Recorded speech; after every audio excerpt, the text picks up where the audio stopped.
And hello, YouTube, and welcome back to another episode of the Zone TV Movie Entertainment with me, your host, Jonathan. Once again, bringing you my top 10 reviews of the year, of movies I've seen. And before I begin, Happy New Year to everybody. These are the top 10 worst movies of the 2017. It's been a pretty cool year for movies for me personally, but there are some movies here and there I saw that sucked and were just to me. So I apologize. I just dropped something. anyway, these are going to be my top 10 movies of the worst movies of the year. So let me begin by talking about it because honestly, if I don't get it, and these are in order, so I'm going to go from 10 to the king of them all. So at number 10, I have the Emoji Movie. I'm pretty sure a lot of people have this movie in there. I went to see this movie, and I didn't get to do a review for this movie because, I don't know, I just slipped my mind. But if I can give you a quick synopsis, it's basically a bunch of people have phones. You know how it is, everybody. But we all know that emojis have their own magical world. So when we enter it, it kind of feels like Monsters Inc. meets like Inside Out in a way. And this movie was kind of crappy. I didn't like it at all. It made no sense to me. The characters were just bland. I didn't really care for any of them. This wasn't like a Pixar movie where they give you characters that you care about, that you want to be like them or you want to get to know them more going forward. These characters here are just a smile, a strawberry, a poop emoji. It's just like, okay. I mean, I don't use emojis myself when I'm texting, but this was just terrible, so... There you go. That's number 10. Number 9 was a directed DVD. Came out theaters once, and I actually saw it on TV. That's how bad this movie was. But I didn't think it was too bad, but it was just bad in itself because when I watched it the first time, I thought it was okay, and then I watched it again, and I was like, wow, this movie is actually kind of bad, especially with the low budget it had. And it's Jeepers Creepers 3. I know, that's right. You must be like wondering, wait, what? They made a third one? Yeah, that's what I said. Now, if you don't know what the Jeepers Creepers movies are, the Jeepers Creeper, it's basically this creature that comes every 28 days, I believe, if I remember correctly. He comes out at night and he basically takes people's, either his eyes, their heart, anything he eats to survive. And he keeps doing it over and over again. They keep trying to stop it. Well, in this one, he comes back again after what happened in the incident number 2. And they decide to go after him again, and they all fail. And the CG in this movie was kind of crappy. It felt like this could have just been like a Sharknado movie, like how those Sharknado movies come out, and they just go to sci-fi and it's fun, stupid movies. They're cool, but this one, I don't know why they put it in theaters for one day. It was just ridiculous. I missed the opportunity to go see it in the theaters, which I'm kind of glad I didn't because it would have been a waste. I saw it on Sci-Fi because they went on Sci-Fi near the Halloween time. Yeah. And there you go. This movie was just plain bad. It was kind of cool, spoiler if you don't want to know the ending. Kind of cool how it kind of goes back to some of the characters from the original movie to set up another one. But let's see what happens, I guess. I don't know. I thought it was just eh. At number 8, I have a movie that I thought was going to make my top 10 list or even my top honorable mentions list, which will be coming up soon. I thought it would be The Mummy. I watched The Mummy twice, and I was like, you know what? This is a cool movie. But then I watched it a third time. Then I was like, wait, you know what? I just realized. They weren't trying to go for horror here. They were trying to go for action. They were trying to remake the Brendan Fraser movies. And I love those movies a lot. All 3 of them are awesome. 3 a little bit not as much, but still, I enjoy those movies. But then they try to make it with this one. And I love Tom Cruise. He's a great actor. He could do no wrong. And I like the girl who played the mummy. I keep forgetting her name. She was good in it. I just felt that this movie shouldn't have been a little bit more. Shouldn't have gave us a little bit more to deal with, And now the whole universe has been effed up because now they're not even gonna do the whole cinematic universe, which disappoints me because I wanted to see Johnny Depp play the Invisible Man, but that's not gonna happen. I mean, you had Russell Crowe in here playing Dr. Jekyll, and then it just felt flat. I just like after the third time watching, I was like, yeah, this movie is actually not good at all. I'm sorry, but as much as I love Tom Cruise, even he can make mistakes in movies. But what can you do? So that's number 8. Number 7 was a movie I totally forgot about that came out, I think, in January, was monster trucks. That's right, monster. Apparently, there was a monster that comes to Earth, an alien monster, and he gets fused into an actual truck, and he becomes a monster truck. And he hangs out with this kid. It kind of like felt like a remake of and a rip off to E.T., but with Fast and Furious style cars. It was just God. I hated this movie. The movie was beyond stupid. I don't know who comes up with these ideas for these movies and thinking they're gonna make money at the box office. It just racks my brain, but what can you do with that? Anyway, number 6 is a movie I thought was gonna be funny, and it ended up being a complete rip-off on another movie that I thought was hilarious, and still to this day is my favorite movies of all time, and that's Baywatch. Baywatch to me is so stupid it made no sense. And I like Zac Efron. He's a cool actor. I think he could do cool movies, and The Rock is The Rock, right? This movie was an insult to any comedy spy spoof movie of anything. It even made fun of the Baywatch TV show. I never seen the Baywatch. I've seen clips, but it makes fun of that, and it makes that show a lot more better than it is. But this movie tried to rip off 22 Jump Street, but it wasn't funny. It was just basically a shot for shot. I think they just took 21 Jump Street and 22 Jump Street, put it together, and put it in a beach setting. That's all it was. Yeah, you can say the girl was hot. Who cares? Yeah, that's not what to cheer about. So who cares? Girl couldn't act in her life if she depended on it. I guess she was okay. I think Alexa or something. I forgot her name. She was okay. I think she was like the only person who was okay in this movie. And Zac Efron was Zac Efron. He tried. I can see that he was trying and he was having fun with this. But what can he do?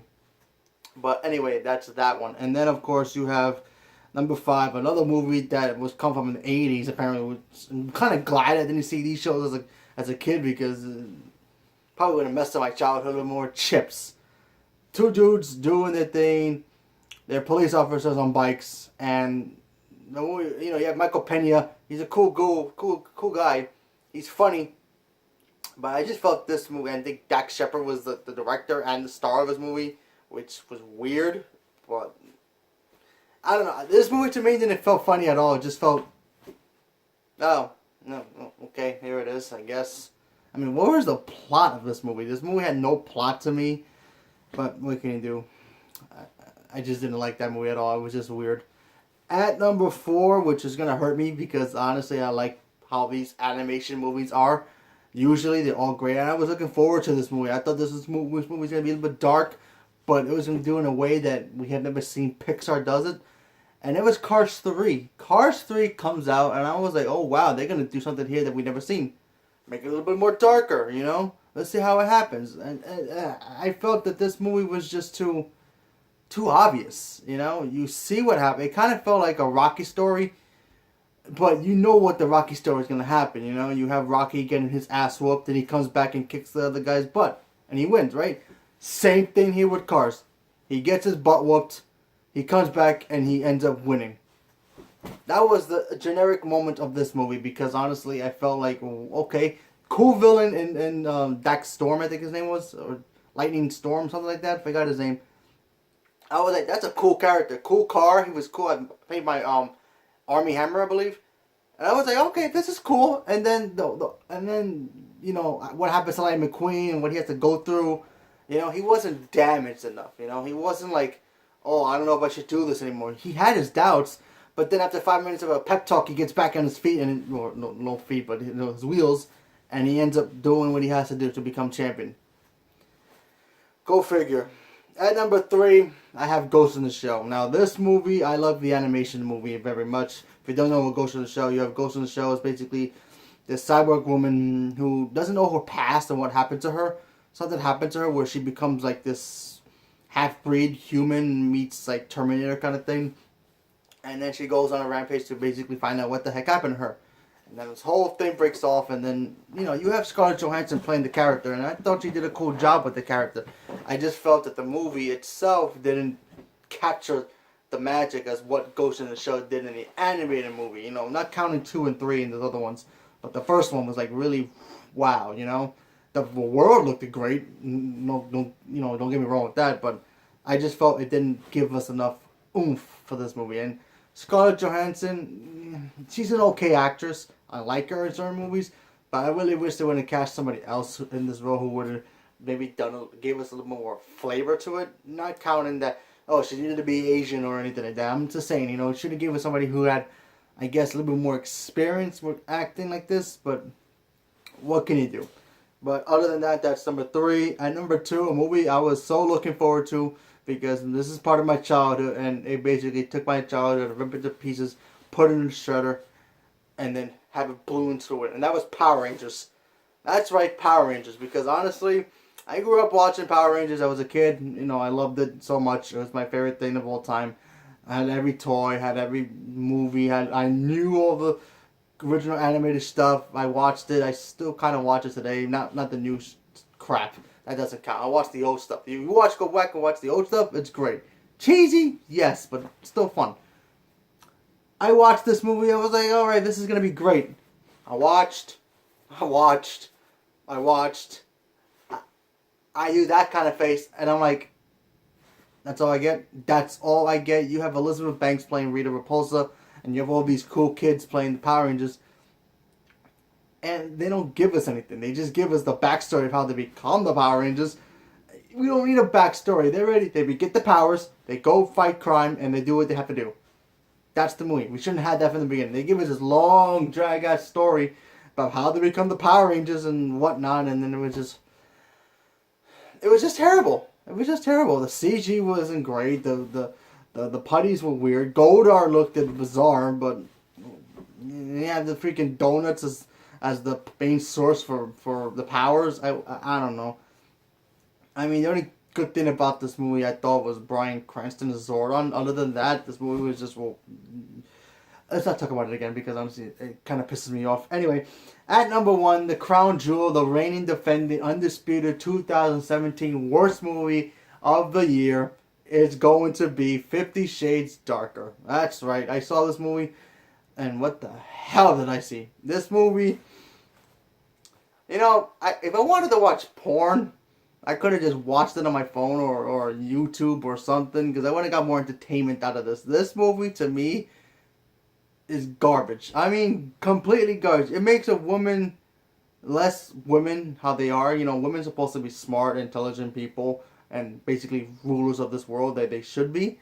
And they treat her in Dakota Johnson. She's a cool actress, but I felt like her character was dumbed down so much. It just made no sense. And the guy who plays the rich love interest or whatever the hell he's supposed to be, more stupider than anything. It made no sense. And there was this one scene that really, oh my god, pissed me off so badly. Oh, I want to spoil it. You know what the hell? I'm just going to spoil it because if you haven't seen this movie, you probably don't care. There's a moment in the movie where his helicopter supposedly crashes and she's watching a news broadcast. I'm like, oh, is he dead? 5 minutes later, she turns around, he's right there. No explanation. No, is he okay? No scars on his face. Nothing. It's just like, yeah, I'm here. I'm a billionaire. I can just dodge, plane crashes like there's no tomorrow. No explanation. It makes no sense to me what this movie was trying to be. It was trying to be sexy, and it beyond failed. It was just, ugh, my head hurts from thinking about it.